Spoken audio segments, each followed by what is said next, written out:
I'm joined once again by Kajan Johnson, who's going to be taking on Stephen Ray at UFC Fight Night 127 on March 17th. Kajan, what's going on? How are you? I'm good, man. I'm good. Can't complain, dude. Life's amazing right now. Yeah, and you're actually in Montreal right now at Tristar. How did this come together with you getting back and training at Tristar? I know it's been a while for you. Yeah, it was a necessary thing for me for this camp because normally, like, my last fight, I was able to do the whole thing in Vancouver, but I had, like, access to my whole roster of fighters. And this time, like, Jamie Siraj broke his hand, John Nguyen did his ankle here a while ago at the Worlds. Bryce Goujon is over in Thailand right now and has been for a while. So I had a very limited stable of guys to draw from for partners. So it was just we made the call, me and Rochelle. She's just like, dude, you gotta go to Montreal. So I'm like, yeah, you're probably right. So yeah, thankfully it was feasible and made the trip out. It's fucking rad, dude. So cool to see everybody. It's awesome. Yeah, it's like a little bit of a reunion because I know it's been a while since you've trained out there. And we'll talk about training camp in a sec because there's a lot of cool intangibles with your training camp heading into this fight. But we got to first talk about Project Spearhead. Obviously, Leslie Smith's great work that she's doing with bringing the fighters together. I know you're involved in this now. For those who don't know, what exactly are you going to be doing for them? So I'm just there to help with whatever they need. And to just give my insights into, because me and her have really both been looking at this intensely for the last couple of years, and we have somewhat differing viewpoints. But that's one of the beautiful things about Spearhead is that all these viewpoints are welcome. You know, like no matter what you think, if you think we should be in a union or an association, or you think we need a CBA, or you don't want a CBA, you want to be an independent contractor, like whatever. We can all get together and then figure out, okay, what's actually best as a whole for all of us as a group, and then we can go from there. So right now I'm the interim vice president, and once we're a body, once we've got enough fighters signed up, then we'll be able to have elections, because all these positions should be democratically elected, right? Like nobody's going to be just like, oh, I'm here forever, you guys got to deal with what I want. No, so yeah, it's a really cool project, and we just actually have made we made a decision that we would like to start including Bellator fighters as well. Oh, excellent. Okay, that's good. Yeah, it sort of opens things up a little bit. That's yeah. Now, exactly. Have you had any Bellator fighters reach out at all? Not yet. We haven't really made it public yet, but I'm reaching out to Bellator fighters myself. Like, I'm going to be talking to Rory a little bit later today. Mandel Nallo is here as well, and I believe that Saul Rogers just signed with Bellator as well. So I'm going to be talking to those guys, trying to get them signed up. Because for me, like, I'm no longer with the MMAFA. Unfortunately, they because of this new effort that we're doing, they kind of wanted to distance themselves from me, which was a little bit disheartening. But I understand. I understand why they think the way they do. They just believe that we're kind of hurting their cause. I think that we can all work together, and that's always been my outlook. So I've been like, let's try to just get everybody together, right? So yeah, now I'm only on Spearhead, but still I'm really worried that us only unionizing UFC fighters will solidify the UFC's monopoly. Okay, so that's why right from the get-go I want to include Bellator, so we're not ending up in a situation where the UFC still continues this massive monopoly that it's been able to create and really dominate the entire market. I believe that we need the Alli Act. We need a free market. We really need fighters to be able to move back and forth in between organizations. We need outside sanctioning bodies. We need all the protections of the Alli Act. We need that. But at the same time, my best friend and business partner, the other half of Tristar Gym, Vancouver, is Rochelle Okoye. She's a big stunt performer. She's an actress. She's doing a whole bunch of things, motivational speaker, right? So she's an actress/UBCP. And I actually got to talk to the head of Actor recently, and she gave me some cool insights. But just having an inside look into how their union is able to deal with them and how well it supports them, and how they're still able to work back and forth between different productions, just like we would work back and forth between different promotions, while still having a set bottom line where, okay, no fighter is fighting for under this amount of money. And that could be something that's flexible for us. Like, we could have our own model, because our industry is still an entertainment industry, but it's not acting, right? So we could change it a little bit, but I think that's a really good model to draw from. So that's really what I've been trying to create here. I know Alli Quinta is involved in this as well. Has there been any sort of disagreements there? Because I know he's not a fan of you. Yeah. So that was really funny too. I'm glad that he jumped on board. Everything in our chat, because we've got like a little WhatsApp group going on. So far, everything's been good. He is talking to me, whereas in social media, he's blocked me from everything, and I'm still blocked.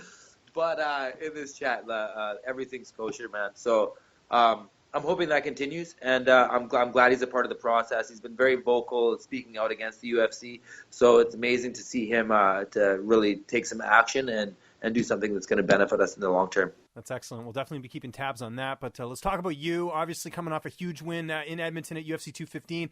Where does that win rank in terms of career highlights? Because that was such a cool finish, the way everything ended. That's probably the top, really. Yeah.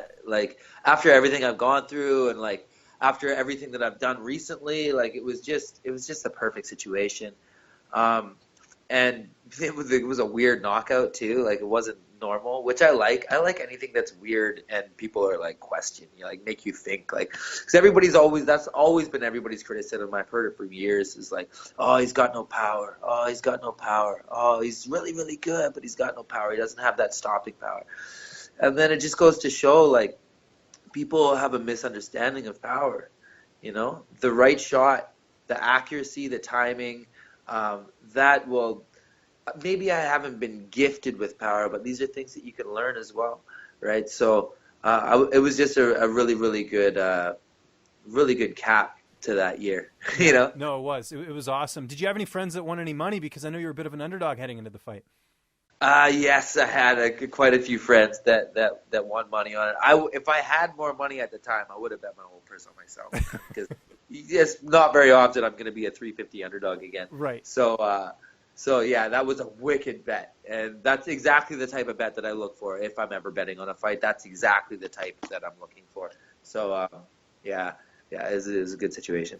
You're supposed to take on Rustam Khabilov in this fight. Now you're taking on Stephen Ray. Have you had to change much in your preparation for the new opponent? Yeah, definitely. I always prepare for an opponent, but I keep things open because I've been screwed because of that before.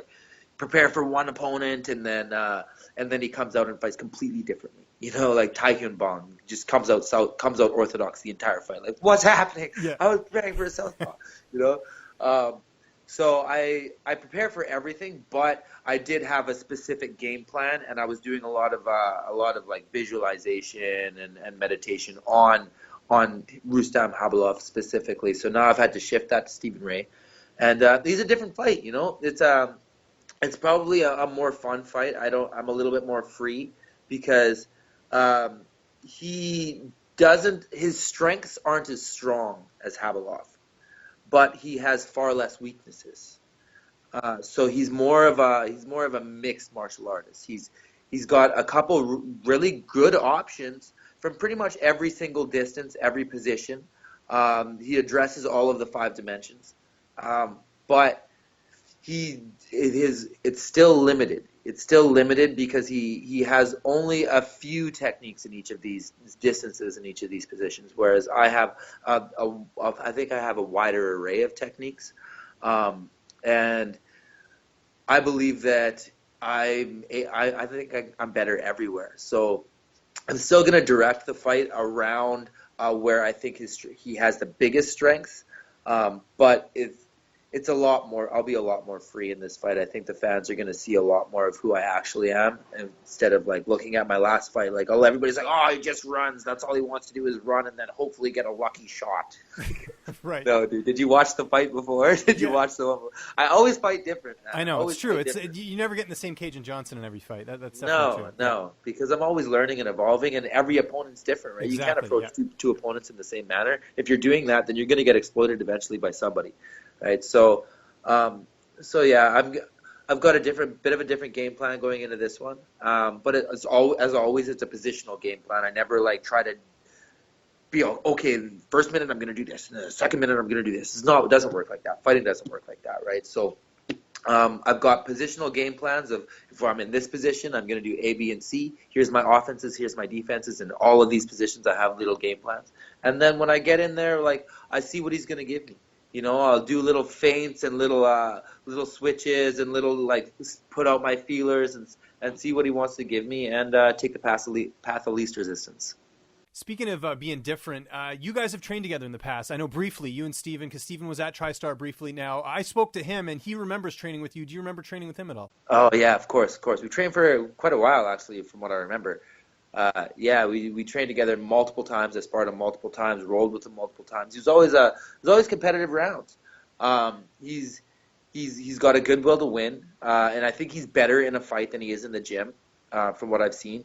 So I'm expecting a tough fight. I'm not expecting him to just come lay down for me or to just be able to go and walk right over him. But you never know what's going to happen. You don't know what's going to happen. I don't really try to focus on the outcome too much. Because I've had fights where I thought I was going to win, I lost. You know, I've had fights where I thought I was going to lose, I won. So like the outcome, you got to let go of that shit. You know, just be in the moment and focus on what's happening now. Focus on the now, and the rest takes care of itself. You know. Who have been some of your main training partners at TriStar helping you get ready for this fight? So all the lefties, right? So Arnold Allen has been a big help. Louis Sanadakis, and I don't know his last name, but Nasrat. I don't know his last. Oh yeah, Hasparat. Yeah, Nasrat. He's fighting Alex Reyes on the same card actually. Exactly right. So, and I don't know much about Alex Reyes, but apparently I'm similar build to him. So, and he's a southpaw. So we've been doing a lot of rounds together, and he's been a huge help. It's been really good, man. It's been good to be back. That's great. How's the weight cut going? I mean, you're always eating healthy, but everything going according to plan? Yeah, it's going really easy, actually. It was tough there for a bit, and then I decided to go vegan. And I'm not 100% vegan. You know, like I ate a pasta last night with some clams in it.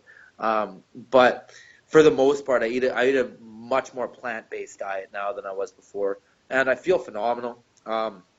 My weight's coming down easily, and everything's going perfectly. So, yeah, I'm really stoked on it. What's next for you after this? I know you're not looking past your opponent, but are you looking for a quick turnaround, or you wait until they announce a Canadian date? Is that sort of the plan? Yeah, if they announce something in Vancouver, that would be very interesting to me, Vancouver and Montreal. Outside of that, I would like to fight in Vegas next. But as for a timeline, my body doesn't like quick turnarounds, actually. Like, I've been struggling more in this training camp than I did in the last one, and I think it's mainly due to the fact that I had such a layoff that my body was so recovered for the last camp that, like, I got through almost all of it with, like, no headaches, no injuries, no nothing. Like, and this camp has been more difficult. I've been halted a lot more. Like, I usually will do a 2-week build and then a 1-week recovery.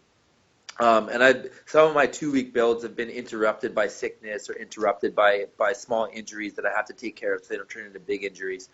And that didn't happen last time. So I'm pretty sure that it's just because it's 6 months and not 2 years, right? So I probably wouldn't fight any sooner than like July, August, you know? Okay, because they have the International Fight Week in Vegas, so that might be something you'd be in. I mean, that's beginning of July. I don't know if you'd want that or not. Yeah, I don't know. It's possible. Like, everything is possible. It really depends on how this fight goes, though. I really don't look past this fight.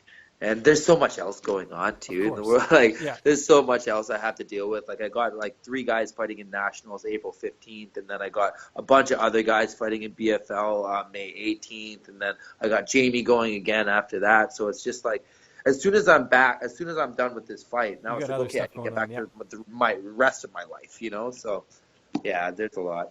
Good stuff. Well, we're going to be checking out this fight. It's March 17th. It's UFC Fight Night 127. Kajan, always great talking to you, man. Just remind people where they can find you on social media, and if you got any sponsors or shout-outs, the floor is yours. Yeah, so social media, check my Twitter, I am Ragin, and then my Instagram is the Ragin one, THARIGIN, and then the number 1.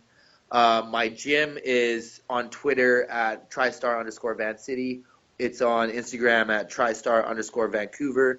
And then I got to shout out Receptor Naturals, receptornaturals.com, Receptor MMA at Receptor MMA on Instagram. They've been really, really beneficial to me, providing me with a bunch of CBD. I'm just like covered in it constantly, covered in the topical, drinking the tincture every day, all day. So it's really been helpful.